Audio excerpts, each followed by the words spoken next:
assim, ó, tudo bem, num avião é diferente, mas, pô, num salto de paraquedas, não pode dar nada errado, irmão. Se der errado, você vira purê. Mas você tem outro. Mas tem reserva, exatamente. Olha, tem um amigo meu que é piloto de linha aérea, voa não sei quantas mil horas de voo ali e não fala que nunca vai saltar de paraquedas, porque ele diz que você sair de um avião em voo quando o avião está funcionando não é uma coisa normal. Não é lógico. O pessoal pergunta, pô, você salta de paraquedas? Eu já fiz os saltos de emergência que a gente tem que aprender para voar, faz parte do treinamento. Mas eu falo, pô, vamos lá saltar. Não. A sensação que eu tenho é que eu estou me colocando na emergência. O avião tá bom, não tem que você sair dele, né? Mas é brincadeira com o pessoal de paraquedas. Mas aliás, eu já fiz matéria mostrando o paraquedas, né, saltando, e no avião do paraquedas. Porque o pessoal fala assim, quem entra no avião do paraquedas para saltar, vai sair saltando. Porque se você grudar ali e falar, não vou saltar de jeito nenhum, voltar no avião é pior. E eu comprovei isso. Sério? Porque quando o último paraquedista sai, o avião ele tem que rapidamente voltar e ele vai chegar no meio de quem está saltando. Então, alguns já vão ter pousado, pousa o avião e os outros últimos pousam. Então, esse movimento do cara descer 12 mil pés, 3 mil metros, 4 mil metros de altura, né, em relação ao solo, ele tem que descer muito rápido, ele faz isso aqui. Então, você está no avião, o avião faz isso. Então, se você tem medo de frio na barriga, essas coisas, o avião é muito pior. Você vai ficar flutuando dentro do avião um pouco, né? Exatamente. Quando eu estava lá no caça supersônico, no MiG, voando lá na Rússia, eu lembro que perfeitamente no treinamento, o piloto falou para mim, a gente estava falando de ejeção, essa parte de ejeção. Eu falei, então, quer dizer que se der qualquer problema, eu pego essa borboleta aqui... Como é que era o nome da base aérea que tu tava lá? Em Nizhny Novgorod. E aí tinha aquela borboleta aqui no colo, ele qualquer coisa puxa aquilo lá. Ejeta. Ejeta, vai a 14G. Então é bom você não pensar em puxar esse negócio. 14G. Você vai desmaiar. Vai apagar. Vai apagar, vai ter problema de coluna durante um bom tempo. É bom você não estar olhando para sua mão naquela hora. E é bom estar com a coluna reta. Porque eu senão falei, mas... você soltar assim, ó... Crack. E aí, aí chegou naquele ponto, eu falo, bom, pelo menos eu sobrevivo. Ele falou, não, dependendo da altura você morre. Eu falei, porra, então, assim? o A-29, que é a Esquadrilha da Fumaça voa, a Força Aérea também, ele tem um sistema de ejeção que é chamado 0-0. Isso. Ou seja, ele funciona zero altitude e zero velocidade. Então, se você puxar aquele negócio com o avião parado no chão, você vai cair com o paraquedas aberto no chão. E aí, quando eu voei na Esquadrilha da Fumaça, foi a mesma sensação. Major Conrado, na época, hoje, tenente-coronel, ele falou, ó, qualquer problema que acontecer, eu vou gritar ejeta. São 3 vezes, igual a gente vê no filme Top Gun, né? Isso. Ejeta. Então, você fica com aquele negócio lá. Se ejetar, no caso do A-29, aquele assento 00 é 22 Gs. Uau. Ou seja, você vai... apagar. Então aquele negócio que tem no filme Independence Day, que o Will Smith cai no chão, ele ainda levanta, sai correndo e começa a socar o alienígena, não dá pra fazer aquilo. O cara cai completamente desacordado, completamente grogue no chão, porque ele vai tomar uma porrada grande na ejeção. Porque você tem um foguete embaixo do teu assento. Você é atirado pra fora. Você é atirado numa velocidade muito forte e aquilo, com certeza, o sangue todo vai descer do teu cérebro pro teu pé, você vai apagar. E você vai ficar desacordado um bom tempo, porque nesse caso a gente está falando de mais de 10 G, já é coisa que nem um para um ser humano não treinado é o quê? 4, 5 Gs, o cara já apaga. Imagina... Se quiser sentir um pouquinho, se for lá no Rio de Janeiro, eles devem ter lá esse simulador ainda, lá no centro de treinamento a centrífuga? Fisiológico. Eles têm centrífuga, eles têm eles têm uma cadeira de ejeção. Ah, não, isso é nos Estados Unidos, não é aqui. Eles têm lá uma cadeira de ejeção que você faz todo o procedimento e ejeta, né? E ele tem um trilho convergente que tipo vai dos irmãos um teto, Wright, assim, um teto alto pra caramba.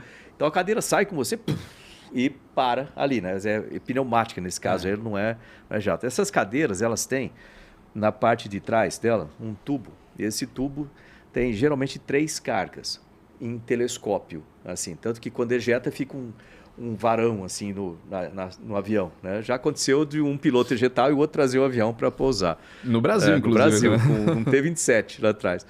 E aí fica aquele varão que a cadeira estende aquele telescópio todo, né? Mas ela sai, essas cadeiras geralmente tem um chifrinho em cima que quebra o plexiglass e você vai passar através do plexiglass quebrado, por isso que quando você entra, o ajuste da cadeira, é bom você usar a mão aqui assim para ver se o seu capacete está distante do plex, para você não quebrar com o seu capacete, que não é uma boa ideia. Não acontecer como foi com o Goose, né, do Top Gun. Quando você vai... Alguns aviões ejetam o canopy, antes e depois sai a cadeira. Agora, quando você vai ejetar também, os aviões têm, geralmente avião de caça, você tem um sistema que vai retrair a sua perna. Ele fica em volta da perna aqui, você estica as pernas, bota a perna no pedal lá na frente, endurece o corpo. Dá tempo de pensar segura tudo a mão, isso aí? olha para frente, dá. Eu já tive para ejetar uma série de vezes. Consegui fazer de volta, mas dá. Piloto de teste, a vida é essa. Quando que eu vou ejetar, você aciona desse jeito, segura a mão aqui e puxa até o queixo, mas nunca olha para lá. Se olhar e ejetar assim, né, cervical vai para o saco. Então, olhando para frente, você vai puxar ela aqui no peito. E com o cotovelo colado aqui também, não assim, né? Cotovelo colado. Pum! Aí a cadeira vai saindo, ao mesmo tempo a restritora vem puxando os seus pés. Assim, né?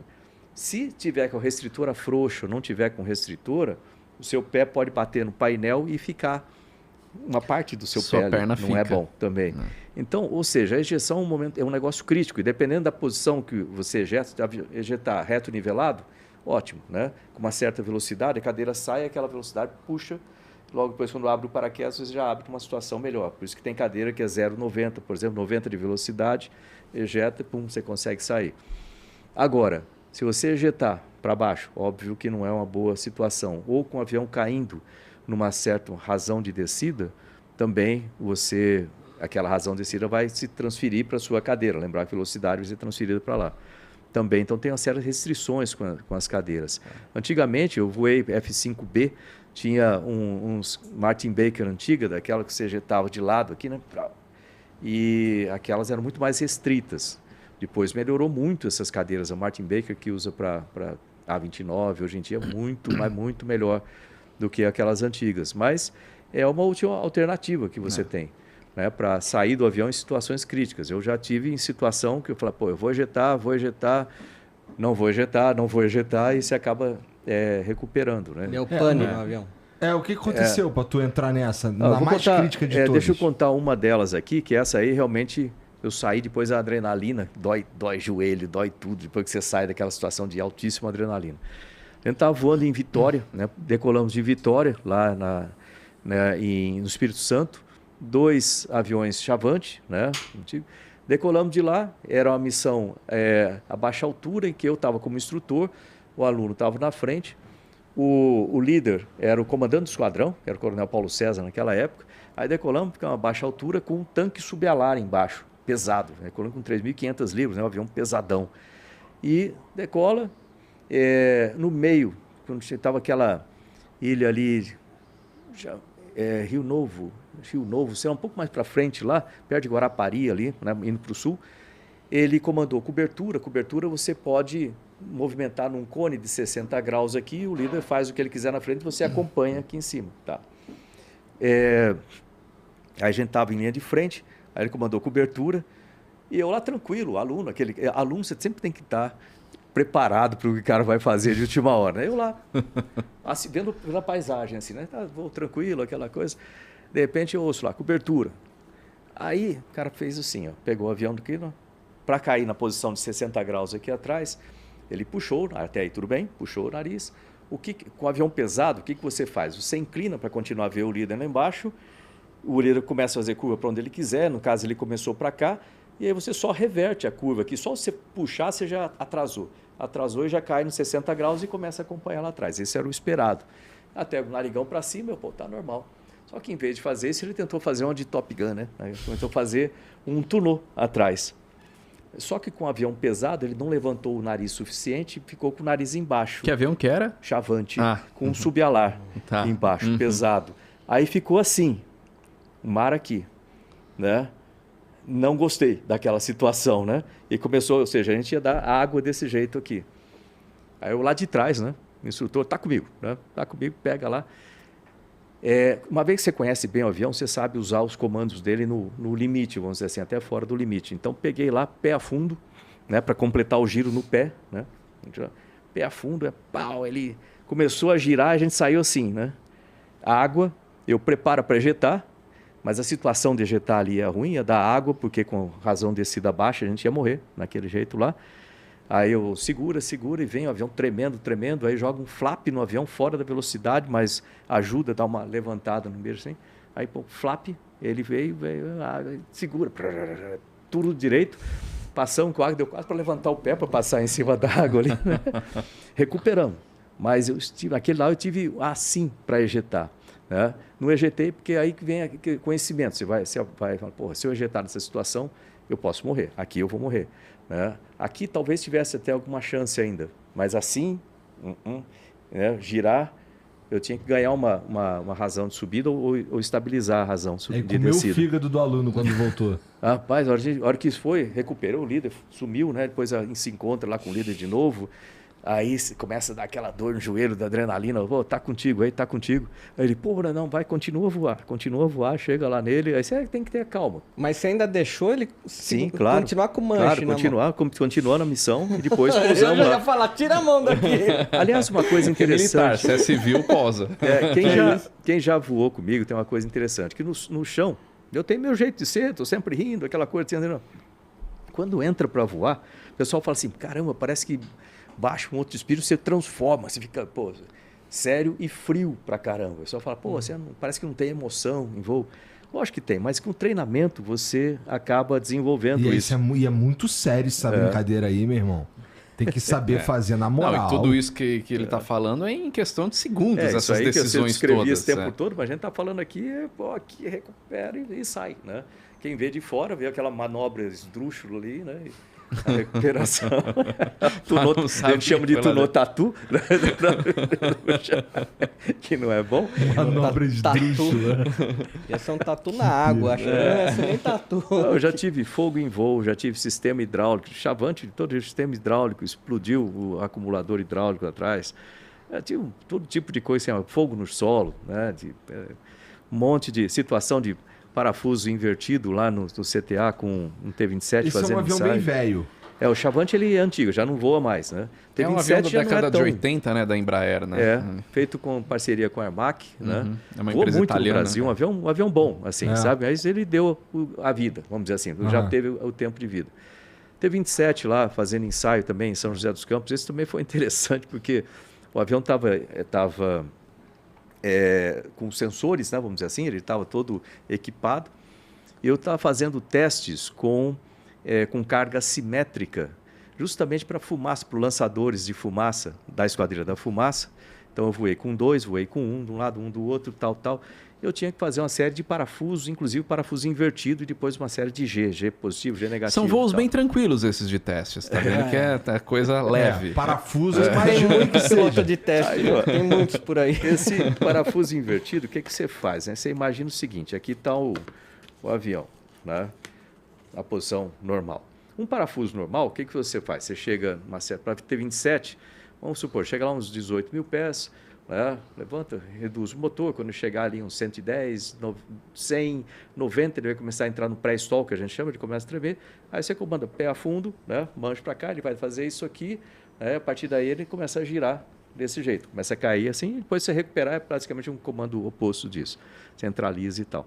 Parafuso invertido é diferente, você está com 120 nós, e aí o que eu estava fazendo, 120 nós, coloca no dorso, no avião, e tem um outro avião circulando e filmando, né? Aí você coloca no dorso, aí 110, 105 nós, ele começa a entrar no pré-stall, você comanda o parafuso, aí agora é invertido, né? Em vez de ser para trás, é todo para frente, e o lado, o pé a fundo do outro lado, e ele entra, ele costuma bangornar mais desse jeito. E aí você vem contando, é normal você contar, né? O que tipo, 18 mil pés comandando. Né? Primeira volta, você marca uma referência, né? Primeira volta, 100 nós, né? 17.500 pés. Segunda volta, tanto. E você vai falando aquilo lá. O pessoal até fala, pô, você está falando fora do avião? Não, estava dentro dele mesmo. Mas assim, só que à medida que eu estava ali, o engenheiro que estava no solo, que era o Rogério, ele estava vendo os dados do avião, ele falou assim, ô Ponto, centraliza o comando aí que você está mexendo o comando. Você tem uma marca que você põe lá? Não, está parado. Ele, não, você está mexendo. Eu falei, não, está parado. Ele está divergindo, né? Divergindo. Aí eu falei, pô, descomanda. Aí eu falei, tá bom. Aí, descomandei, continuou. Ixi. Aí eu, opa, agora ficou mais sério o negócio. Aí comanda de novo e descendo, né? Aí você tem uma altura ali mínima, né, para ejeção, a partir da chegou naquela altura, a ejeção, né, previsto. Você entrou num parafuso chato? Aí, assim? não, ele começou a divergir com o ar, ele começou a vibrar, bangornar pra caramba, de asa, né, assim, e não saía do ângulo de ataque, você também de ângulo de ataque continuava alto. Aí eu tentei descomandar, não descomandou. Opa, aí ele, ó, prepara para ejetar. Né? Você vai chegar na altitude mínima, 10 mil pés era a altura de injeção, mas ainda tinha espaço. Eu vi, comecei a ver as montanhas lá dos Campos do Jordão, ali do lado, que eu estava no Vale do Paraíba ali. Aí eu falei, bom, eu vou tentar de novo. Aí comandei de novo, né? E esperei um pouquinho, aí, pô, de novo, pá, descomandei. Aí ele, ó, tá começando a recuperar. Aí eu, ok, então vou segurar aqui ainda. Aí eu consegui sair, ele saiu da posição, você sai, vira, né, normal, recupera, mas eu já recuperei, devia ser uns 4 mil pés ali a hora que eu recuperei, ali tá 2 mil, né? Ou seja, recuperei baixo pra caramba. Fui, aí cancela o ensaio todo, a volta, eu voltei, pousei, vamos ver o que aconteceu com esse avião, né? Algo aconteceu com ele, que eu estava com o manche parado. Aí vai ver o seguinte, esse avião, ele tem o comando dos ailerons, né, é reversível, tem cabo, né? E o pessoal, quando faz a manutenção, tem uma tensão correta de se colocar num cabo ali. Quando foi feito, ele ficou com um cabo com menor tensão daquilo. Então, o que acontecia é que, à medida que a aerodinâmica do parafuso se desenvolvia, ele estava excitando o aileron também, e aquilo estava divergindo a manobra, mesmo que eu com o manche parado. Entendeu? Então, você vê que, às vezes, um detalhezinho... cabozinho. Um cabo, né? O aileron é o que faz o movimento de rolagem, né? Você fazer curva com o avião. Então, se você perde o comando dali, você não faz curva com a asa. Você tem que comandar pedal, outras coisas. Mas é um problema sério. Girando de cabeça para baixo é uma boa coisa. É um pouco mais difícil, né? Por que você estava nesse voo aí? Porque eu era piloto de testes, né? E aquilo era uma das missões. Você recebe vamos dizer assim, uma missão. Não é bem uma missão. Você recebe um projeto para você estudar aquilo lá. Então, naquele tempo que eles estavam desenvolvendo o sistema com os lançadores de fumaça, a gente tinha que fazer uma série de manobras para demonstrar que a Esquadrilha da Fumaça podia voar aquilo com segurança. Geralmente, a gente no ensaio em voo, você voa além do limite, até descobrir qual é o limite que aquele avião vai perder controle ou perder algum sistema, tal. Lógico que a gente já tem um avião todo monitorado com sensores. Então, quando a gente começa a entrar em divergência, começa a entrar em alguma situação que vai colocar o avião em risco, a gente para o ensaio ali, né, e depois põe uma margem de segurança, é o que os pilotos operacionais vão voar. E o piloto de prova sempre ultrapassa aquilo para ver qual é o limite. Então, aquilo que a gente estava fazendo, né?